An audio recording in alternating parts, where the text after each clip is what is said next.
Every man has his heroes, and every life is made up of stories. Heroic Stories is a series from heroicmen.org to find out why some men choose the harder path in life, even when it means losing everything, how they survived, and who they are today.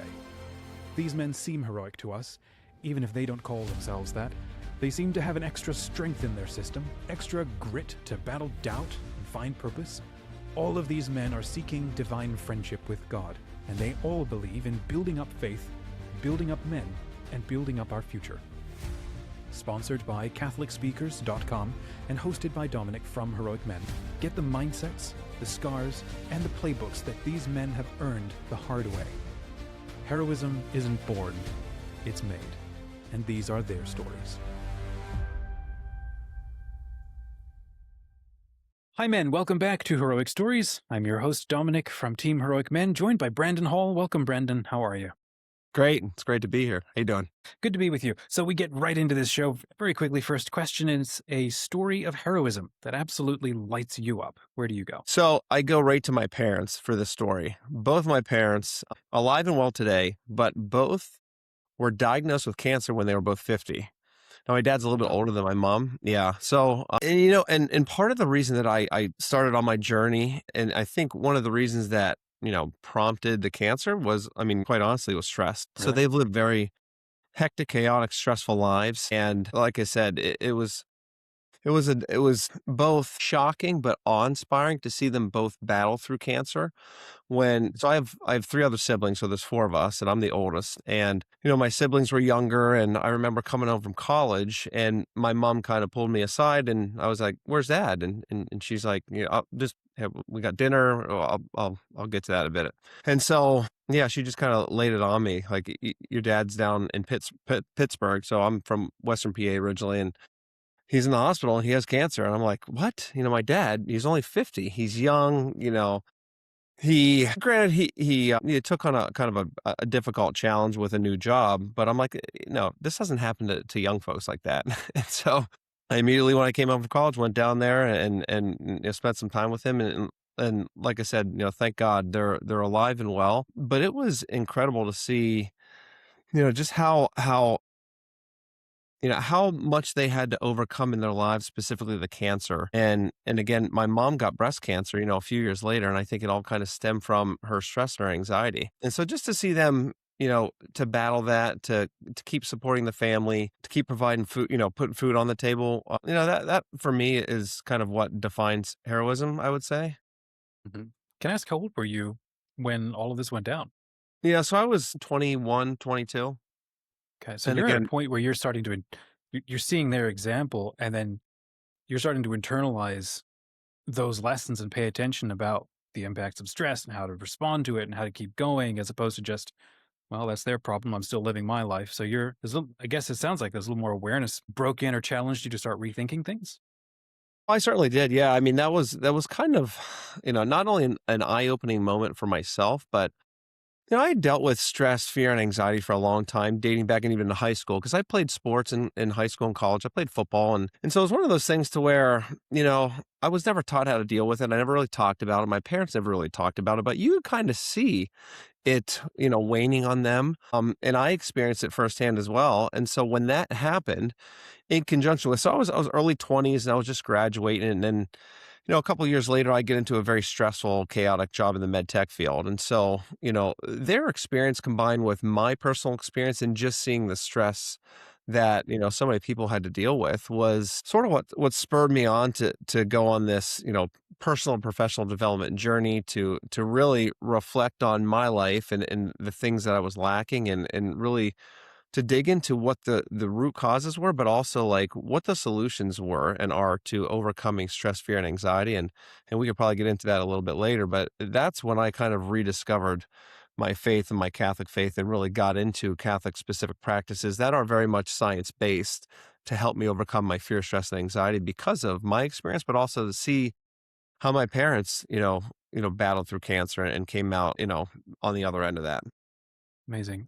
I'd like to go back to just painting more of that picture, what you were going through. Were you afraid you were going to lose them? What kind of a diagnosis was it? Yeah, I mean, I was, and my dad even he thought that he was going to die at one point. So he had what I think was acute prime, I forget what it's called. It was leukemia. Okay. Wow. Promyelocytic, I think is what the term is. But he had leukemia. And again, like kind of out of nowhere, we weren't obviously expecting it. He looked, aside from the stress, healthy. But yeah, at one point, I think his PICC line got infected, and he sort of took a little bit of a turn for the worse in the hospital. And I just remember going down there, and my mom told me the story, like he asked the doctor if he's going to die, and it's like, man, this is like too young. You're 50. This can't happen. Like my dad, Superman. He was always there for us growing up, sports, coaching, and very blue collar. Worked a lot of jobs within the education sector. So he's in education his entire career, and it's like, man, it was just, again, it was just a shocker. And then the same thing with my mom too. It's like, she's kind of high strung to begin with, a little A-type personality, but she was a rock star in her entire life, and she continues to be, and she just leans into every one of her challenges head on. And so when this happened to her, funny enough, I didn't have any doubts that she was gonna, that she was gonna kick it, because that's like the type of person that she is. And so I was a lot more fearful for my dad than my mom. And I kind of knew that my mom was going to get through, because she gets through a lot of things. And she had a kind of a rough upbringing. And I think that may have attributed to some of the stress and the fear in her life, and then ultimately some of the cancers. And again, it just goes back to, the reason why I felt not only drawn, but now I know it's a calling of mine to just help people with their stress and their fear and their anxiety, because I mean, certainly today it runs rampant. It's run in our family, and even like our younger folks and our young generation, like stress and fear, it's there, and it's a real challenge these days. Amazing. Well, it's obviously a passion of yours. So let's talk about your work, your ministry with work that you do, helping people with stress. You said something interesting. A lot of the faith responses that we have that are also science backed and so on. So let's get into some of what you do before we continue on the next segment. Let's talk about your Yeah, work. sure. Yeah, so I'm a science guy through and through. I spent 18 years in medtech. So I worked for a wonderful company. I sold pacemakers and defibrillators. So I saw firsthand how great and how much of a blessing from God science is. I mean, science works. I've seen defibrillators literally save people's lives, bring them back from death. And so I'm a firm believer in science, and science is a gift from God. Now, I don't by any means separate science from faith. I think they're intertwined, and we can and should leverage the science to improve our faith, but in particular, improve our health and well-being. And so when I talked about the kind of like the personal I touched on earlier, I kind of went through like a personal development journey or professional development journey. What I did was, I started talking to the physicians that I worked with. I started to open up to people, because, after so long, like you got to try something. And so I started researching and saw that like just simply talking to people, opening up, does wonders for your health and well-being. And so very long story short, it ended up becoming kind of like a passion of mine, to where I wrote a book. I started a wellness website, a blog, and a podcast. And this was years ago. This is like probably 8 years ago. Just, again, purely a passion project of mine. And I would do these little workshops for people in my position in the corporate world. So I would do little talks, little seminars. I got some wellness certifications. I got, certification in positive psychology from UPenn, and a global wellness certification, things through work, emotional intelligence, which is wonderful. And I started applying those into my work life. But the thing that really kind of transitioned from me, it being a passion of mine to a calling, was I kept coming back to the science of faith and meaning and purpose. And then, at the time, I was kind of a convenient Catholic. I'd go to church, on Sundays, I'd pray here and there. But I really started researching, these practices like Lectio Divina and, stillness, adoration, and, in these different clinical techniques like cognitive restructuring or renewing your mind. And I realized that's all biblically based. Like, St. Paul says, do not be conformed to this world, but be transformed by the renewing of your mind. That's a clinical technique that works. Nice. Being still, what do you want to call it? Mindfulness, meditation, but just unplugging from all the hoopla, all the nonsense, our phone, social media, and just connecting with God, for as little as 5 minutes a day, it does wonders for your brain. Right. And so for me, it's when, I started realizing, like, you don't have to separate church and state. Like, you don't have to separate the science and the faith. It's, we should really combine those. And there's real brain benefits to physically reading scripture. Not only that, but there's mental benefits to taking the teachings of Christ and renewing our mind with what Christ taught. And then taking it one step further, it's taking what those practices, and then bringing in, prayer and bringing in confession. It's like going to therapy and really getting reinvigorated in the mass and paying attention to what's being said in the priest's homily and applying that to your life to where it was like, eye-opening for me. That's when things really started to click. And, don't get me wrong, the physical aspects of diet, fitness, nutrition, sleep, all extremely important. But I think we really take for granted those mental and spiritual aspects because, like, literally everything in our lives begins and ends in the brain and with our thoughts. And so it's when I really understood how much of an impact in my life my brain had in conjunction with my thoughts and my spiritual life, to where I feel like, it's always a challenge, but I started to turn that corner, so to speak. It's fantastic. Okay, you've barreled through a ton of phenomenal stuff. I want to come back and start picking through some of it. Before that, I want to go back a little bit to kind of your family. I don't want to say it was your parents' fault or if your failure, but there's a culture, I don't know, failure point around stress management that Yes. maybe they weren't given, that they couldn't or didn't pass on to you, or you had to figure out for yourself or something. What was that? Like, why wasn't that there? What's going on that we just, before we can talk about the solution, let's talk about the problem for a second. Like, Sure. why is this such a Yeah. endemic? That's the wrong word. Just a thing that everybody has, doesn't know how to handle. No, I think it is, whatever the term pandemic, endemic, or problem. Funny enough, and you can probably agree with this, and the more I get involved in my Bible reading and spirituality, we live in a fallen world, and every day we are bombarded by evil thoughts and evil spirits.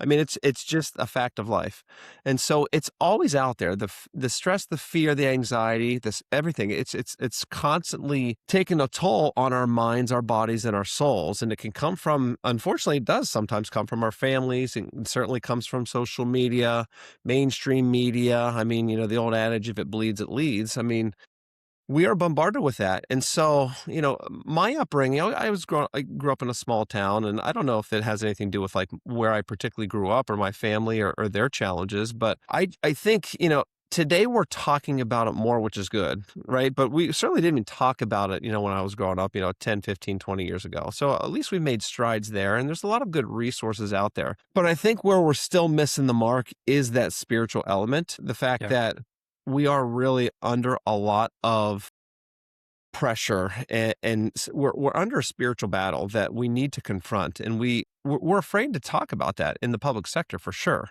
We're certainly not afraid to talk about mental health, and it's real, but spiritual health and I think mental health, are just basically are intertwined.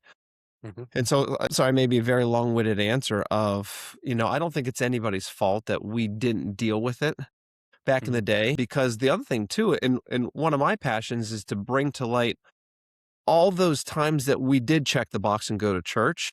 Did we apply that into our daily lives? Like, did we take the teachings of Christ, and are we really participating in the corporal and spiritual works of mercy? Are we willing the good of others? Like Thomas Aquinas said, are we really truly loving people? Because that ultimately is what brings us the greatest amount of health and well-being. That's what squashes the fear and the anxiety. It's those specific actions combined with prayer and the sacraments that deepens our relationship with Christ and one another. And that's the source of well-being. That's fantastic. Correct me, please, if I'm wrong. It sounds like you've had, as with all of this, there's a faith journey as well. Sounds like maybe in college or in high school there, you were focusing more on one thing, and now you've come roaring back with a fresh appreciation for, well, all of the stuff that's sort of latent or kind of hidden inside catechesis and the practices. And you're now, like I was poking around looking at your websites, before we joined, and you have your ministry that focuses on helping people and walk through and understand this at the corporate level, but also it seems like for kids, just helping kids get a better sense of how to do this in schools, and I assume also in families. So that's a loaded question. I'm curious to start with the faith journey and then progress to what are some of the solutions that you're now walking kids through? Sure. What's the faith journey? How's that shaped up? Yeah, the faith journey for sure. Like I said, I was a convenient Catholic for a long time. I would still go to mass. I would still pray. Coming up through my early 20s, like many people, I was trying to make a name for myself in corporate America. I was focused on, my wife, and I was focused on building a family, but also I was very much money driven. I still struggle with that challenge even today, and I think a lot of people do, because there's nothing wrong with money. We need to provide for our families, we need to pay the bills, but when that becomes the focus of your life, slowly but surely everything else is going to fall apart. So for me, The faith aspect certainly came back into play later in my years. As I was in the med tech industry. And I mean, you can see here, and it's not to brag, but I've been truly blessed with a wonderful home, beautiful, loving family. I kind of like achieved what I wanted to achieve from a professional standpoint and still felt like a pit in my stomach, still felt like an emptiness. And this has absolutely nothing to do with my family. Like, I joke with my wife, I probably should. And I say, like, if I get hit by a bus tomorrow, I am blessed beyond belief. Like, I met the love of my life. We have 3 beautiful young children. Like I said, like, everything I set out to do from a professional standpoint, I've achieved that. And it's like, yeah, that's great, but there's more to life than the house and the profession. And throughout this journey of dealing with my mental health and well-being and my stress and anxiety, I certainly could pinpoint, and I can pinpoint, like, when I start focusing on those sorts of money things and materialistic things, that's when things start to go sideways. And I think that's how God really called me back into the faith was, hey, I blessed you with all these things. Not only, like, do you realize, like, this is not what life's all about, but also, like, what are you doing with your blessings? Like, to whom much is given, much will be required. I firmly believe that. And so that's one of the reasons I felt compelled not only to, like, really understand what God was calling me to do in my life, which I think strengthened my faith in him, through Christ, through the teachings, but also to, start the platform and try to help people. And I guess maybe this is a long-winded answer of, I have 3 young kids, and I've been working with my dad, who, like I mentioned, was in education, and he saw a great opportunity to help kids in the school system because there's resources out there, but surprisingly, even in Catholic schools, there's not really a lot of structured programs to help people, not only like help students understand how their brains work, like what dopamine is, stress management, Yeah, how to yeah. develop resilience and mindset, but also like taking that one step further, how to really leverage their faith. And so that's why we came up with the student curriculum, which we aligned to the different standards to help kids who were in the position that I was in when, back in high school, to better equip them to deal with the challenges they're inevitably going to face in life. It sounds like there's a moment where you were under a lot of stress and something then just became very, very clear to you. It was like maybe in a dark moment, it's a point of light, became very clear to you that indicated this is something that really matters. Here's a passion that I now have. And maybe you weren't hit by a bus, but a bunch of things are coming together and you said you were under a ton of stress. And so that can really muddy the air and then make some things very, very clear. And I'm curious, was there a moment or is there a story there where suddenly you became more motivated than before to now Yeah. not just be the money hunter? Yeah, for sure.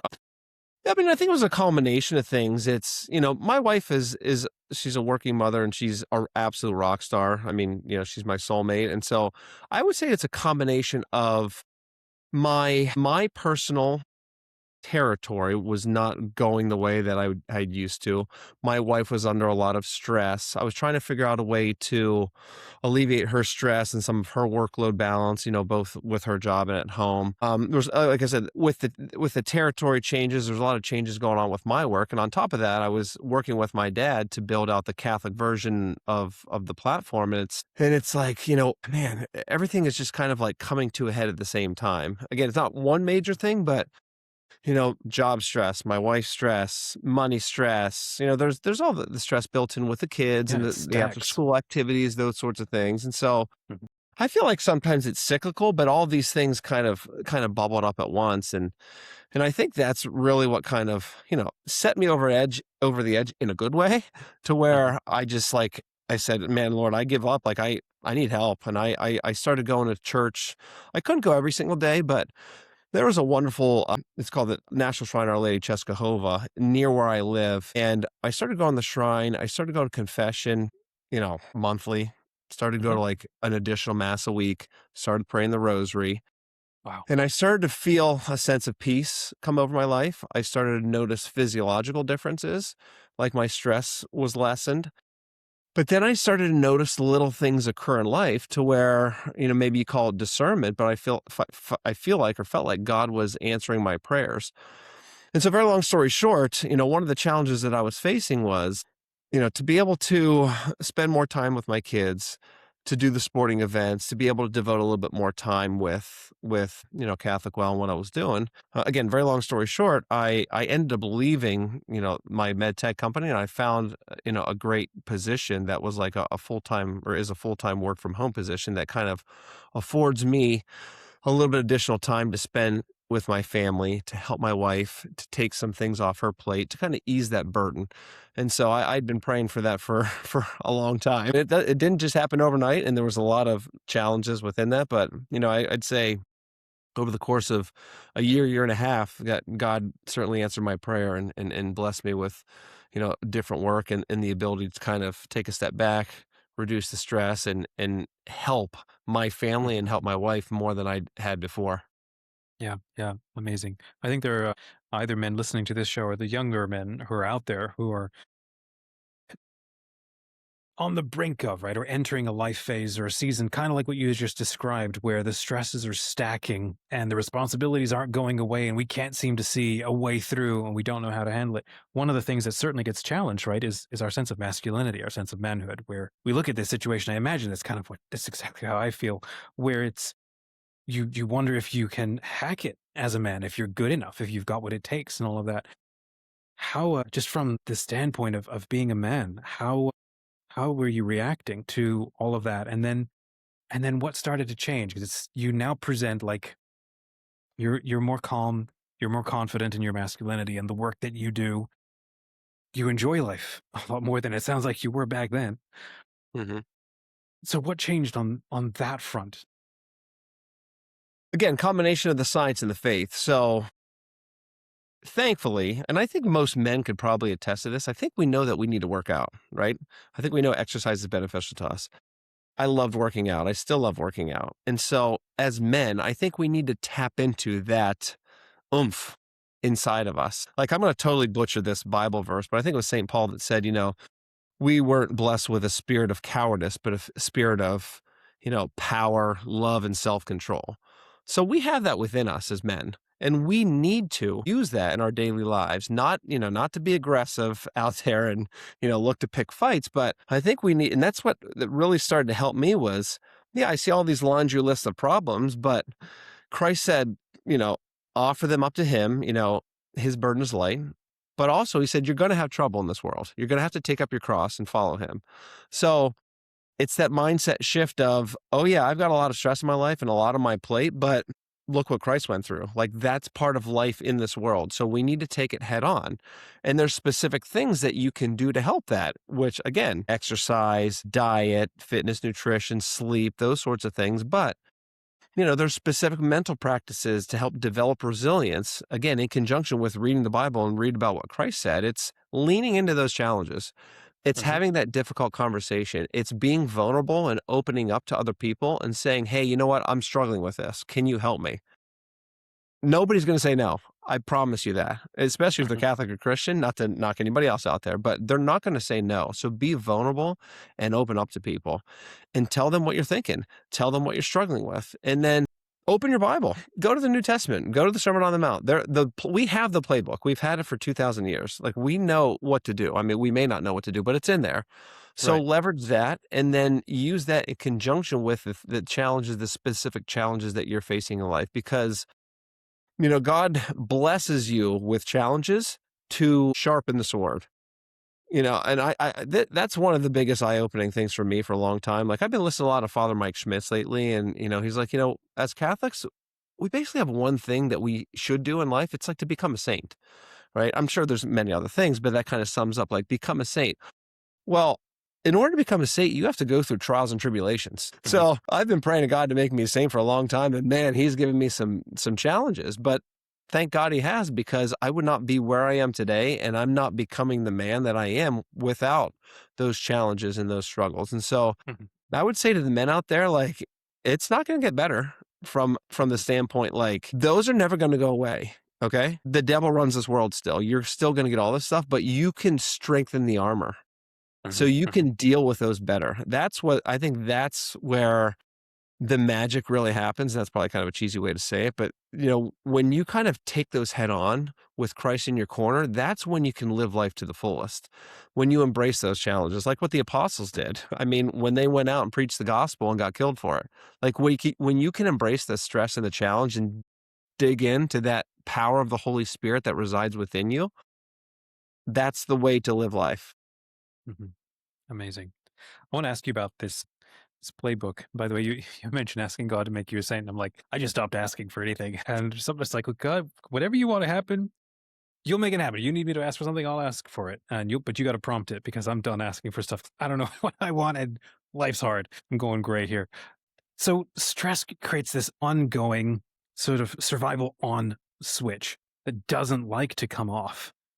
And it ages you, it dumbs you down, it dulls your edge, and all of this stuff. So okay, so you've got your kids, and you mentioned the playbook. I love that, the playbook from the Sermon on the Mount. What are a couple of things that you routinely are trying to drum into your kids to get them to learn some of these skills, to get permission to unplug, detach, not cycle into the stress spirals? Or starting with the kids, what are a couple of basic things that you do for them or offer them? Sure. That's so funny you mentioned it. It's a perfect tee up because we talk about that. Like, my kids are still relatively young, but they have stress and anxiety. And so with kids, the first thing that I like to do is I like to simplify things, and I like to start with education. So just basic brain education. You kind of hit the nail on the head. And what I like to talk to my kids about, but also in our program is if you think about it, and I'm sure many people on this call have heard this, you basically have oversimplification, but it helps to simplify things.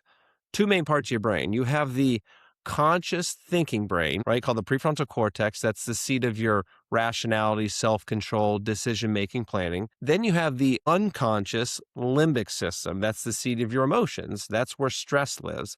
It's automatic. It happens. So the stress response happens automatically. It's extremely powerful, and it can kind of wreak havoc if we let it. So the way I like to explain this to kids is fear, stress, anxiety is kind of in the same part of the brain as excitement and happiness and pleasure.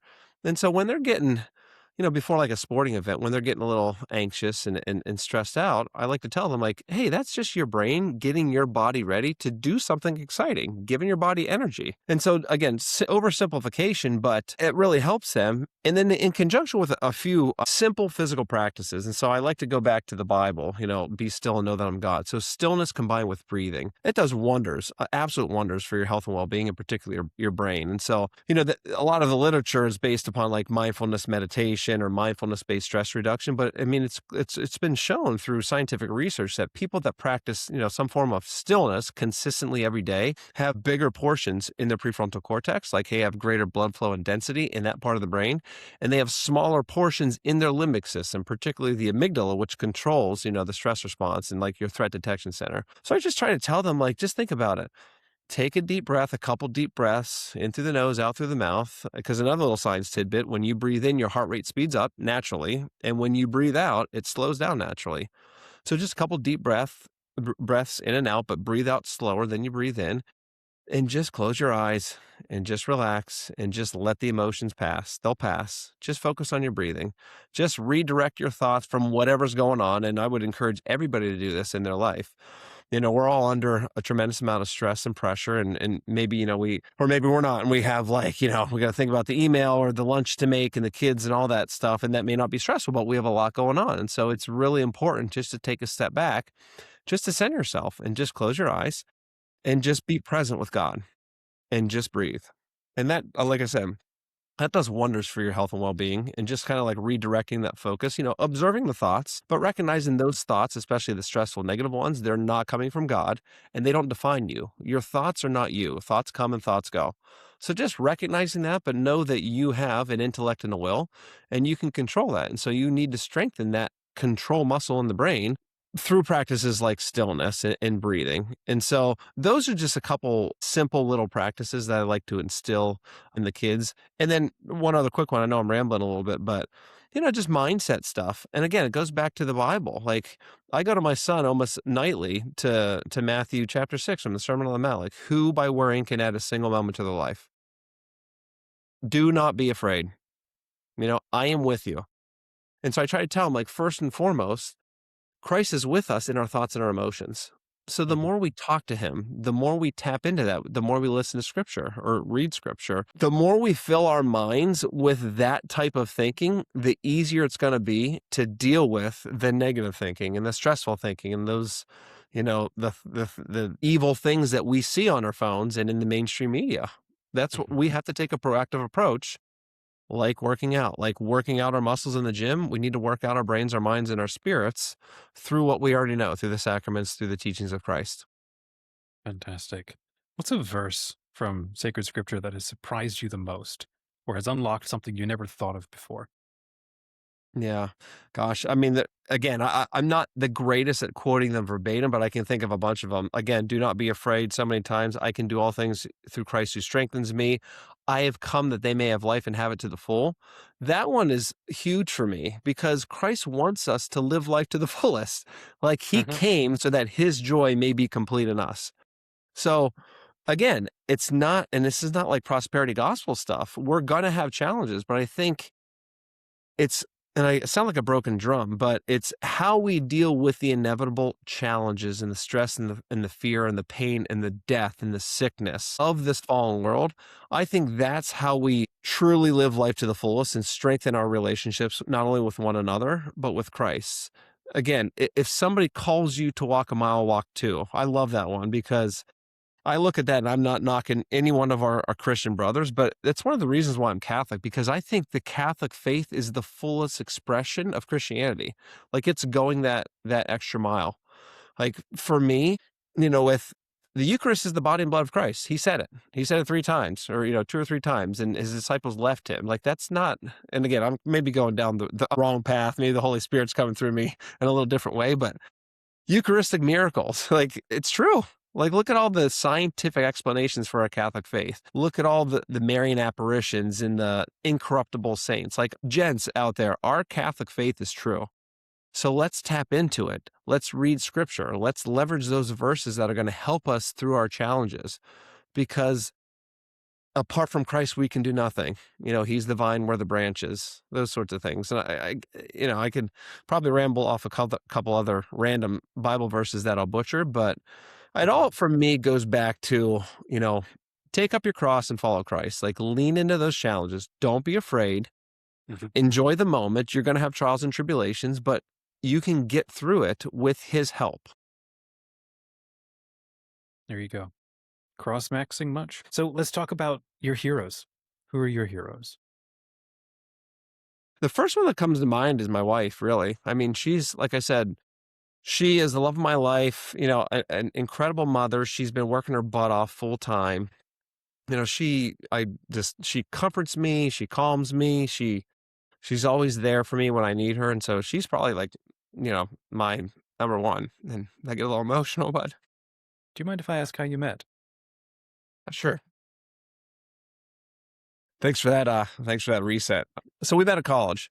I'll give you a quick funny story of how like things all happen for a reason. So part of the challenge for me growing up was in high school, I was a quarterback in Western PA. So I grew up in Western PA. And I don't know if you know anything about Western PA quarterbacks, but Marino, Namath, Montana, all out of Western PA. And so I was getting recruited heavily by like pretty much every major Division I school in my locker room, ninth, 10th grade. And so for me, that's when the fear, stress, and pressure kind of set in. To make things worse, I ended up getting hurt at the end of my junior year and at the start of my senior year. And so all those big schools went away, but a small school in Eastern Pennsylvania called Lafayette College actually still recruited me and gave me a scholarship. And that's where I met her. So if I didn't go through all those trials, tribulations, and the injury, I would have never met my wife and I would have never had my 3 beautiful kids and, had this beautiful home and we lived near my in-laws. And so, that's one of the other things that there's not a Bible verse, but going back to your previous question, I've really learned through prayer and through stillness how to discern God's will for my life. And also that call them coincidences or signs. Divine providence is real and things happen for a reason and we may not know why at the time.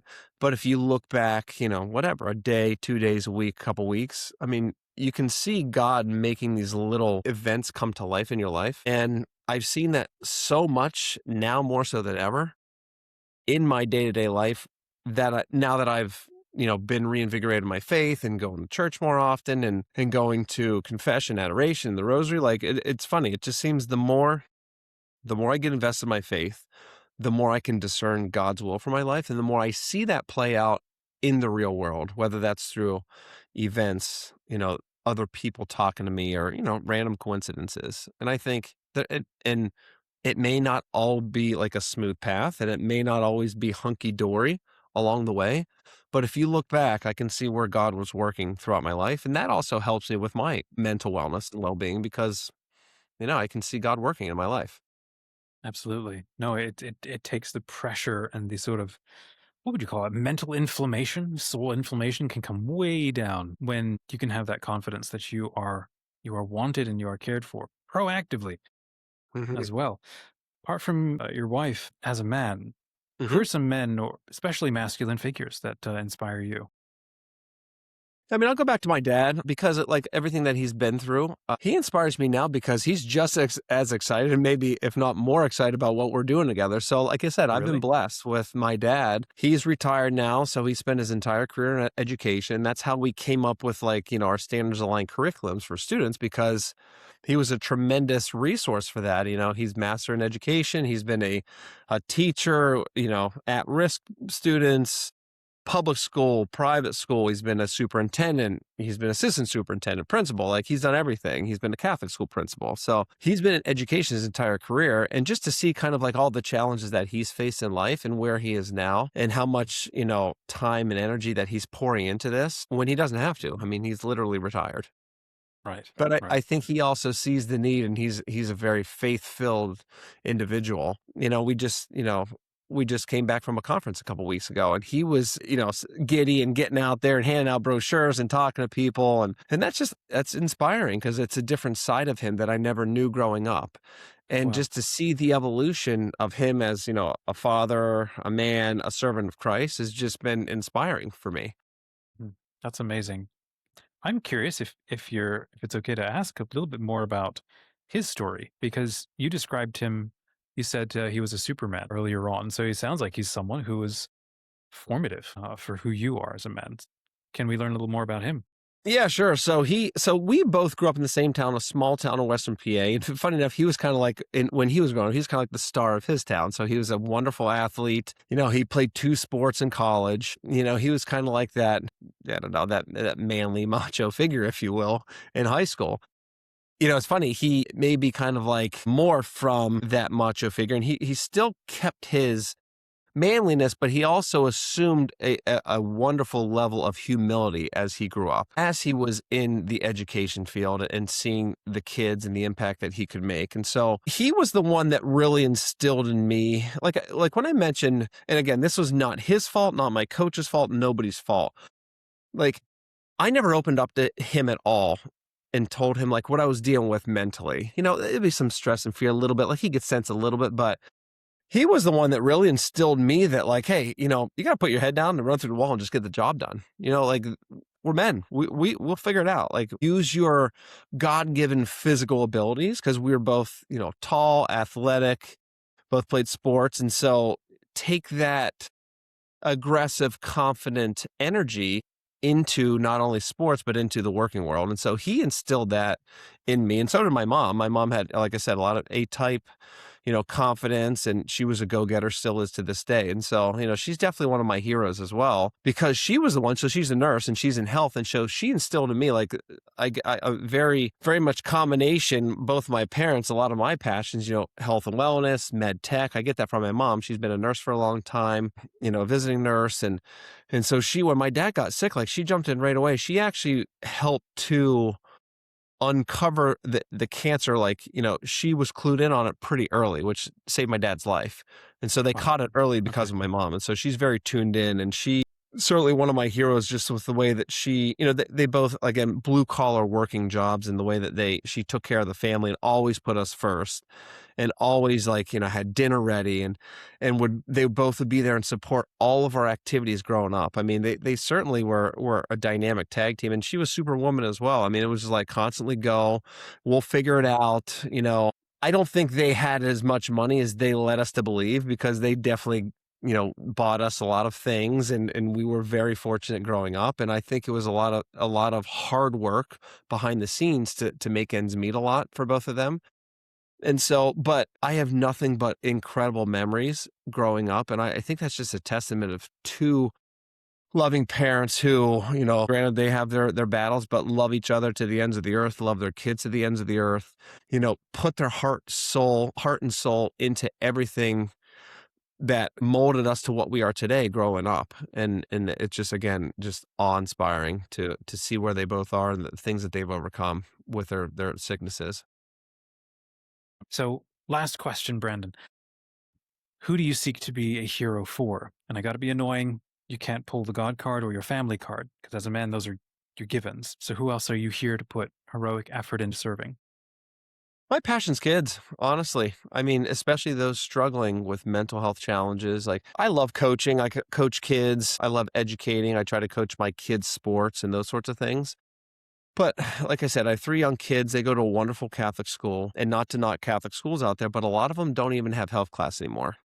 And so, and especially in the public sector, like my dad saw firsthand, there's a lot of children out there that are struggling, that have challenges, and it's not their parents' fault, because their parents had challenges growing up. And again, we're talking about the mental health challenges more, and there are good resources out there, but I still think from a Catholic perspective, and going back to calling and who I want to be a hero for, I think there's a tremendous opportunity to leverage our Catholic faith to help these kids not only grow in the faith, but leverage the faith-based practices to strengthen their mental wellness, to develop resilience, to develop virtuous habits, to take the time. And this is kind of like where I see maybe my role in all of this is to offer like these workshops or little talks, or come out to speak to different organizations to, again, not only bring to light the challenges, but also give them practical steps to overcome the challenges, give them practical techniques to understand how their brains work, to better manage stress, to develop the tools